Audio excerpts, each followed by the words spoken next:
All right, all right. We are back at the Grit Won't Quit studio in wonderful Belmar, New Jersey, and we have a very special guest on. We have Angela on, and she was supposed to be on last year. We had to do a little bit of rescheduling, but we got her on today. I'm here. That's all that matters, that you're on today. Exactly. So you have two businesses. Unlike most entrepreneurs who get bored after the first business, she's got to have a second one. Exactly.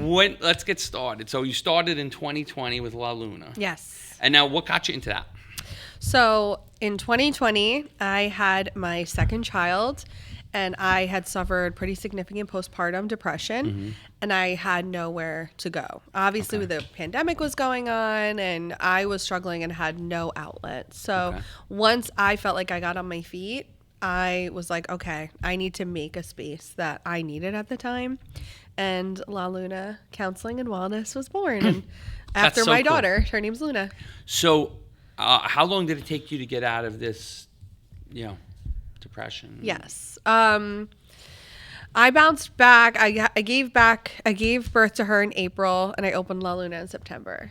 Okay. So, and I think I also needed something to focus on. So I used that as like a... It was a tough time, though, because the pandemic started March 13th or 16th, or depending on what day in the calendar you count to where it started. But, I mean, and then to have given birth, a month later. Yeah. Like... It was hard. And the world was a crazy place with the masks, and people can't be 6 feet from you. Like, it's totally different than... but that's awesome that you started this now. So you start this in September of 2020, and you started it in Colts Neck? No, we started in Avon. Okay. Yeah, I was renting an office from my chiropractor. Okay. And I was just there once a week. Get a neck adjustment. Hey, do you need extra space? Exactly. So I, was just there once a week, and I thought it would be like just a little hobby, I guess. Like, all right, I might as well just do this once a week. And it grew because there's so many women that just needed a space and couldn't find it. Yep. So we grew and grew, and we went to Manasquan. And then... Great town. Shout out to Manasquan. I love Manasquan. And then we needed more space, and now we're in Colts Neck. Awesome. Yes. And you also have a second location. We do. So we have a second location in Manahawkin. So like right off the exit for LBI. So now that's a little bit of a commute. So. Yes. So do you have somebody there that's helping you with that location? Yes. So we are inside the therapy hub, which is a like a center for OT, PT, speech, and we're the mental health component. Okay. But we're also outgrowing it. So now we're going to a new space in Manahawkin right by the Target in LBI. Oh, perfect. Yeah, so right up the Parkway. The bad thing about your business is that you're expanding, and that means people need real help. Absolutely. The good thing is that you're there for them. Yes. So, I mean, it's like... Again, when a marketing company like mine expands, you say, great, more people need business help and they want to grow their business, and you have more entrepreneurs.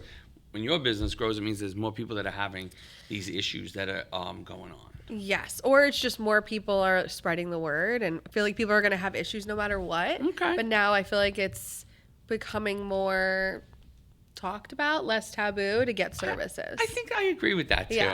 Yeah. And it's probably better because people held that in, and that caused probably more issues that down the road. That's where generational trauma comes in, where it's like people who fancy words here today. I know. Learned two different words today. I can't believe it.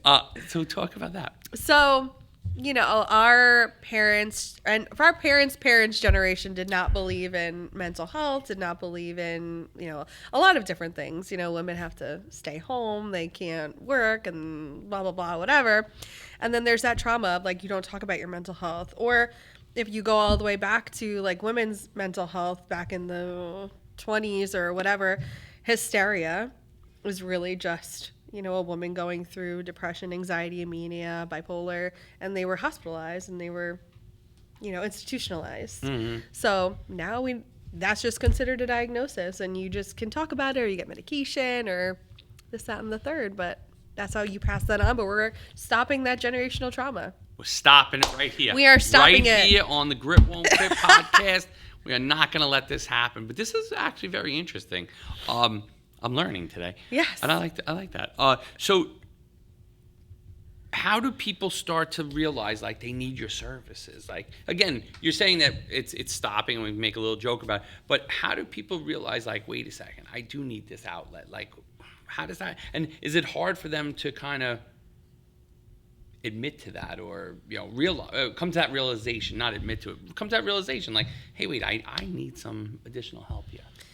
I usually encourage people to get help when their daily life is affected by their diagnosis, right? So let's use an example of like OCD with like obsessions, right? So some people will say like, oh, I can't walk into a room without my right foot forward, right? Because it's like, if I don't, then something bad might happen. That's like people think that. Oh yes, that's like an OCD typical thought. Well, you know what? Then we'll change it. We'll change it to one that's kind of common. This is great. Yes. I love this. I've learned like 3 things now today. Let's keep going. So I'll use a personal story, right? Okay. So we might think she's crazy afterwards. Yes. So when I was in like peak postpartum anxiety, okay, I would think that if I didn't check my daughter's breathing every hour, that she would die. So every hour I'd go in, I would wake up in a panic. Like 2 a.m? 2 a.m. I would go in. Is she breathing? She's good. Okay. And then at 3 a.m, I'd wake up and I'm like, no, I'm not going to go in there. But then I'd say, all right, if I don't check her breathing, she's probably dead. She's dead. Like, I can't go in there. But I was like, I'm going to go in and check her. So you were really stressed. I was very stressed. So that's affecting my sleep. And now it's affecting my life because then I wake up in the morning and I'm not a functional human. And it probably affects your relationship with your husband, absolutely. too. Absolutely. It affects everything. Because and if he says you're crazy, then he's on the S list. Oh, but, yeah. Meanwhile, like, he's just trying to be real with you. Yeah. So I say, like, now it's affecting your daily living. That's when you should get help. Okay. That's a really good way to think about it. Tell us more about this right foot thing. That was just interesting. Yeah. So, there are different, like, OCD people are like, oh, I'm just so organized, I have OCD. But really, there's so many different things. There's obsessions. It's an obsessive compulsive disorder. Yep. So some people will say, if I don't walk in with my right foot to a room, it could feel off. You just kind of feel off balance. Or if I don't check my doorknob 5 times before I leave, my house is going to burn when I leave. I'm glad I don't have that. Yes. You're lucky you don't have that. I'm glad that that would drive me crazy. That would drive me crazy. Yes. I'm the guy who double checks, though, when I leave my house that the garage door is down. There you go. But it's just because the garage door clicker is like, I feel like the battery's about to die. But I look over my shoulder. So I close it while I'm looking out. As I pull out, I hit the button. I see it physically go down. I pull out of my driveway and I look over my left shoulder one more time to make sure it's always done. Yeah. So I have a little You OCD. do. Because if you didn't look, would you be at work like, that garage is open? I know it's open. No, that doesn't happen. Oh, okay. But I get to the end of the street and I'm like, did I close the garage? So now it just as a little, twice in the 3 years I've lived at this house, I did turn around. Okay. And that annoyed the hell out of me because now I've turned around. I've just wasted a minute. And so now I just go over my left shoulder. I see it. And I'm like, all right, we're good. And then it's out of sight, out of mind. Okay. I mean, there are people that will be at work and be like, I didn't shut the hair dryer off. Or the straightener. Oh, wow. And Yeah, no, home. crazy. Yeah, okay. Yeah. So, yeah, I don't have that. Thank you, knock on wood, I don't have that. But I think this is really interesting because, again, I think like the guy who walks in the room and, the person with the garage, or that it stresses them. How do you help them cope with that? So we can give them different coping strategies, right? So I'll be like, okay, today you're going to you always walk in the room with your right foot. So I'll say today, like, let's try and walk in with your left foot. What are I'll do like a lot of like, experiential therapy. Okay. So we'll be like, all right, walk in this room with your left foot. What are some thoughts that come up? What are you feeling? What are you thinking about? The day's ruined. The day's ruined. So then I'll be like, all right, but let's process that. Let's think about it. What is the worst thing that could happen? Do you feel like we are that powerful or whatever the case is? Because we're powerful, but we're not that powerful. All right. And now, can people overcome that? Absolutely. Oh, good. A lot of the times it's therapy and then also medication management. Okay. So if it's really extreme, like in my case, it was very extreme. So I needed both. I needed the medication and the talk therapy and the medication. Now, 6 years later, I mean, your daughter is now 6 years old. Yeah. Or And then I had another one. And now, when you had the next, did you have the same issues? I was more aware of it. Okay. So I did have. So you woke up at 3 and 5 now Exactly. instead of 2, 3, 4, and 5. Exactly. But you became more aware of it. I became more aware. I had more things in place. So after my daughter, I was like, I got this. I'm a therapist. Like, I know what to do. Yep. Not true. So Okay. now this time I was like, all right, I have my therapist in place. I have my medication in place. I have like postpartum meals ready for me. Like, I was ready to go. Okay, cool. And so the second one was easier. The third one, yeah. Oh, the third one. Okay. Yeah. The middle child was the troublemaker. Of course, always. Always the middle child. Luna. All right. So now, 6 years later, you have two businesses. Yeah. You have two businesses, and you have 2 locations in La Luna, and then you have another business. Yes. Let's talk about that. So that's called the Drop-In Nest. That's my newest business. We just opened in the summer, this past summer in 2025. We are a virtual urgent care for mental health. So tell us how that works. yes. So let's just say you and your wife are in an argument, right? Okay. And you're like, I just need to talk about this. Sin, this is just an example. This is not real. Not By no real. means, Sin, we never get in arguments. Okay, let's continue. Of course. So you guys get into an argument and you're like, I just need to like vent about it. I need to call somebody. Sure. You might not call your guy friends and you just want to get it out. You can call us. You'll be seen by a licensed therapist virtually within 24 hours. Okay. And you could just talk about what's going on. Vent. And we can help you. We can be like, And you hey, can did you do offer this? solutions. Yes, there are solutions. But instead of waiting, like you call for a therapist and, I don't have an appointment for a month. I think this is a great business. Yes. I'll tell you why. I think when God, I'm sure it happens with everybody. Like when you talk bad about your spouse or your boyfriend, your girlfriend, to your friends, to your family members, they remember that. Oh, yeah. So like when you reconcile with your boyfriend, girlfriend, husband, wife, your friends still remember about all the you talked about it. Yeah. So like I've been involved. A friend of mine had a problem, and I remember it came up and they said, you said he was a good guy. And I was like, I took a shot because somebody else, and I was like, yeah, you shouldn't be involved. You shouldn't be involved. Yes. Like if that person had called this therapist and didn't call, it just would have been different. Yes. And again, I just think about a lot of times people reconcile an issue, they got back together, but the friends, the family, the mother, the father, all remember what happened. Yeah. And it's hard to move past that as a friend.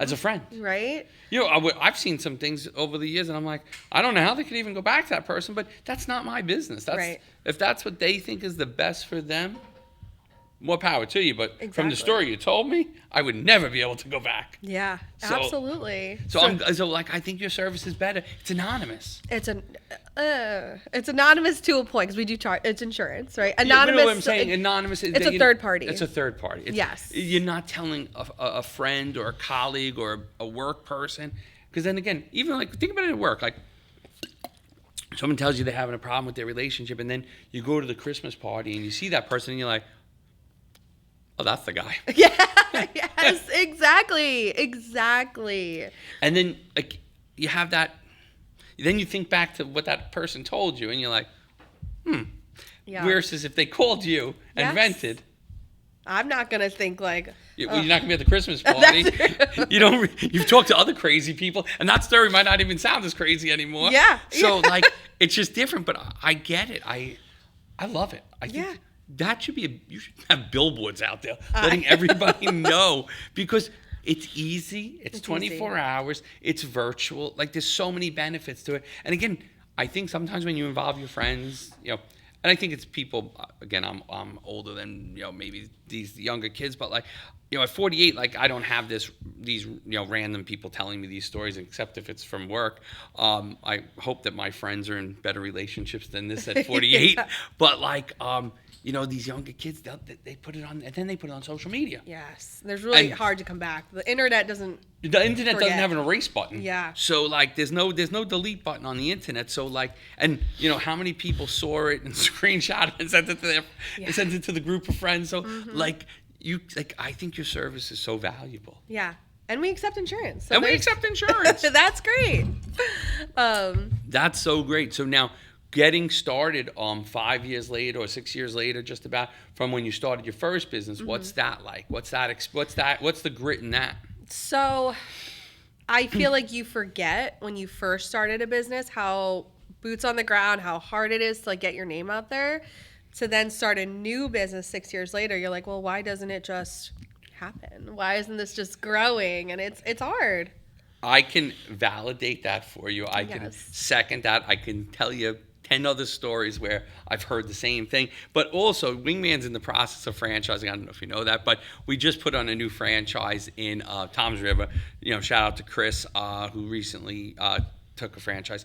But I said to him, we were just texting the other day, and I said, Chris, whenever you think that you've done a lot, do more. Again, it's sales, relationships, building new people that want to use your service takes time, effort, and it's a numbers game.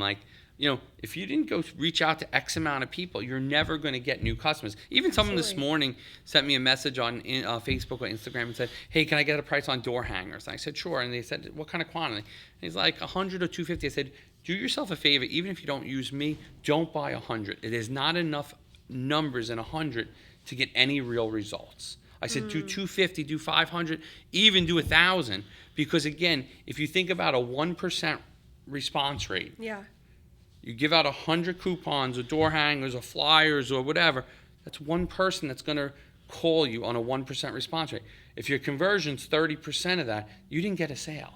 You have you're going to have a 0.3 of a sale on 100. So if 100's your number, you're never going to see the results. And I don't think enough people realize that when they're looking to grow a business or start a second location or whatever. It's a numbers game. So 100 units at a 1% response rate is only going to get you one person that's going to inquire about the service, and then what's that conversion of sales on that. So I think that it's just hard because when you start your first business, you do everything. You go anywhere, everywhere. I'm going to this network. I'm going to go see these people. Oh, this person inquired. Everything. You want to just bring it all in. And then the second business, I think it's an entrepreneurial dream is, well, I got one business successful.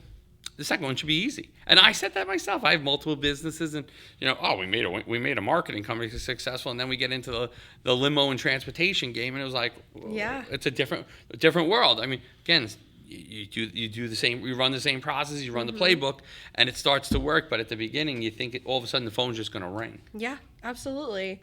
And that's why you need that other person too. You can't do everything. No, you need to build people up too. Again, you have the insights and the know-how. Now you have to find the right people to put into that seat to help them become the GM or a partner or some sort of person that can be a trusted professional for you, so that you can help grow the businesses. Yes. And again, as more and more people don't think it's taboo and want to, your services, you're probably going to need a third location. You're probably going to, expand that, telehealth, essentially the virtual, that's going to expand too. Yeah. And we are in a few states. Awesome. So we have expanded to different states, but that's just telehealth. But yeah. And telehealth, I think, is great because you don't need a store. Yes. And again, I'm sure that there's some people that don't want to walk into the door because absolutely. What if my friend sees me? What if my neighbor sees me? What if someone sees me going in there and they're going to want to know why? Or people are in the waiting room. I've had that before where people see each other and they're like, oh, you, me. You want to hear a funny waiting room story. Oh, God. Probably 10 years ago. And God, I hope this person's not listening to this podcast. So I'm doing, my accountant is in New York, recommends me to a job to build a website for a medical facility. They were in infectious disease. Okay. So I go to this infectious disease center on Long Island, and I'm there in the waiting room with my my laptop computer, a notebook, briefcase, getting ready to meet the office manager to design this website and get them set up with their email addresses. And a woman walks out the door who I went to high school with. Oh my gosh. So she was a client. She's like, oh, hey, Tom, and it was awkward. She's like, what are you doing? I said, oh, I'm here to build their website. And she's like, okay, cool. And she just I never saw someone leave a waiting room faster than that. But I mean, it's not. What could you do, right? What can you do? But when you think of this telehealth, it's easier.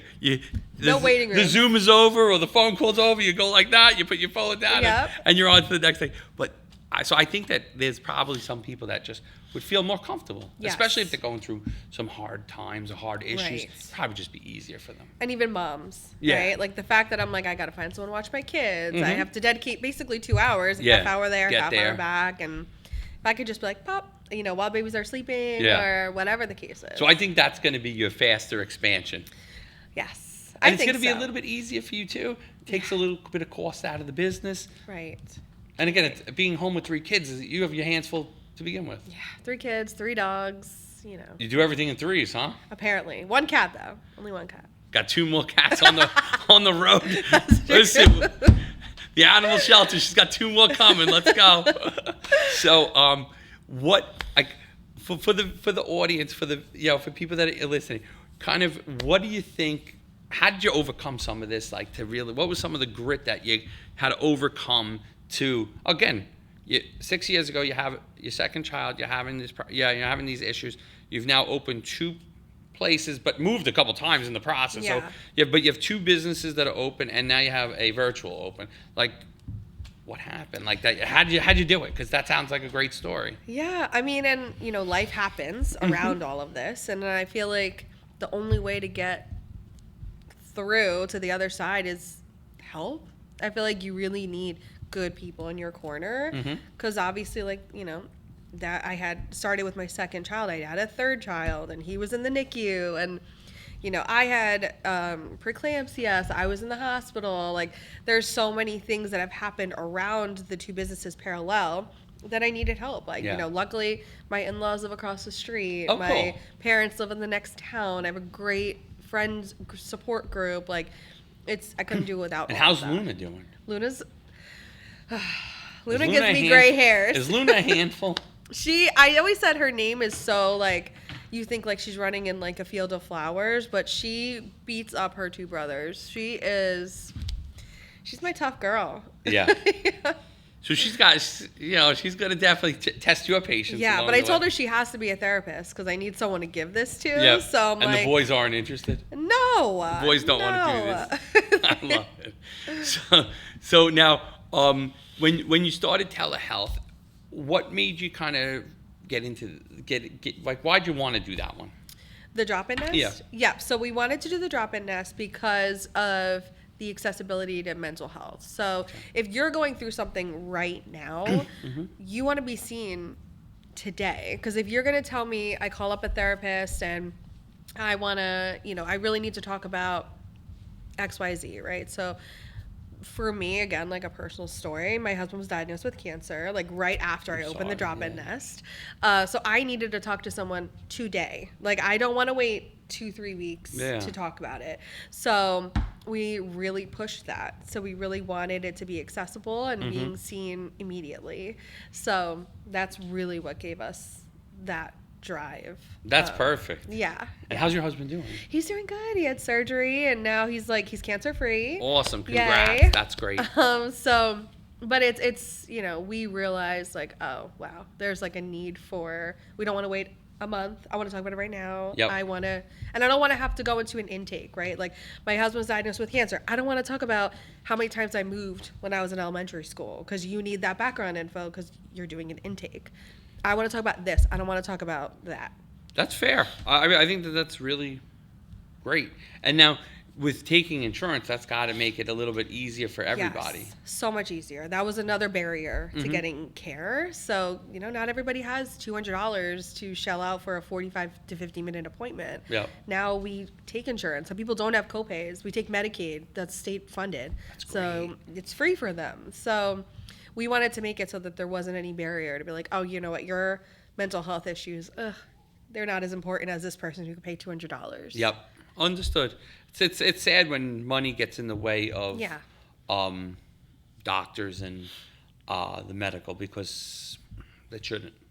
Right. And you're already paying, if you have any medical issues, you're already paying an arm and a leg for deductibles and copays, and that's not. I'm a very, here's a little side story. I'm a very low, the insurance company makes money on me. First of all, I pay insurance, and I pay, for all the guys on my team that have insurance. the company covers, X percent of it. And then I have my own insurance, so I don't use a lot of insurance. I'm a once a year doctor guy. Okay. I'm not and knock on wood, I am a big guy, but I also am very healthy. I'm very, for 48, I'm living better. My friends tell me these war stories about them, and I'm like, you have what problem? Yeah. How long have you had that? So knock on wood, good genes. I needed I had a little eczema, and I went to see a doctor, and they gave me a prescription. So yesterday, Walgreens calls me and goes, it's gonna be $42.82 out of pocket. So whatever, I get to the Walgreens and I say to them, I said maybe you just didn't get. We switched insurances last year. Maybe you don't have my new insurance. She goes, oh, we do. I said, and that's what I have to pay? Yeah. And she goes, you haven't hit your deductibles yet. I'm like, Yeah.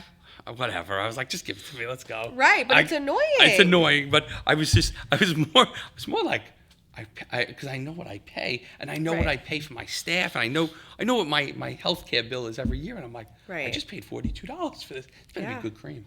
It better be. But it is. It's good. I pay it again. I That's great. pay another $42 if they just give me another one. Yeah, that's great. But imagine you didn't have that $42, right? Like you're expecting it to be.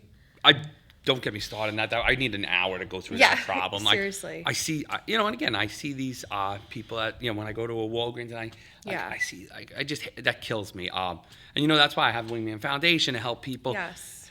Because that stuff just makes me crazy. And I understand that there's too many people involved. There's government. There's people that have too much influence, that are making, steering some of these decisions. But that's basic living in my mind. Yeah. And we're the United States of America. We're not, somebody else. Right. We're not a third world country. And again, no one should, No. even a third world country shouldn't live like that. But when you're in Monmouth County, New Jersey, one of the most desired counties to live in, that shouldn't be happening. No, absolutely not. But that's a different podcast. I wouldn't even put that on a podcast. I would have no cameras in the room if you ever want to have that conversation with me. But this is a great chat. I really enjoyed it. I'm sorry that it had to get rescheduled. You had a good reason. Usually I don't really do a reschedule, but you had a good reason.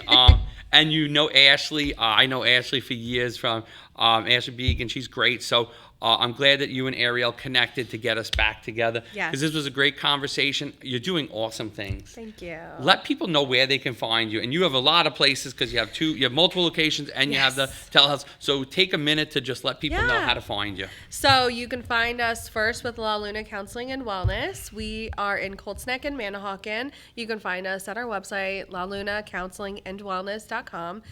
We're also on Instagram at La Luna Counseling, Facebook, La Luna Counseling and Wellness. And then the Drop-In Nest, like I said, is virtual. We're in New Jersey and New York for telehealth. And you can find us on Instagram at the Drop-In Nest. Same thing for Facebook, the Drop-In Nest. This is awesome. Thank you for coming on today. Of course, thank you. Great conversation. I learned a few things. Yes. And I wish you continued success. I can't wait to hear the story when you tell me you have 5 locations and that the telehealth is in 35 states. Thank you so much. I appreciate it. Keep doing great things. Thank you.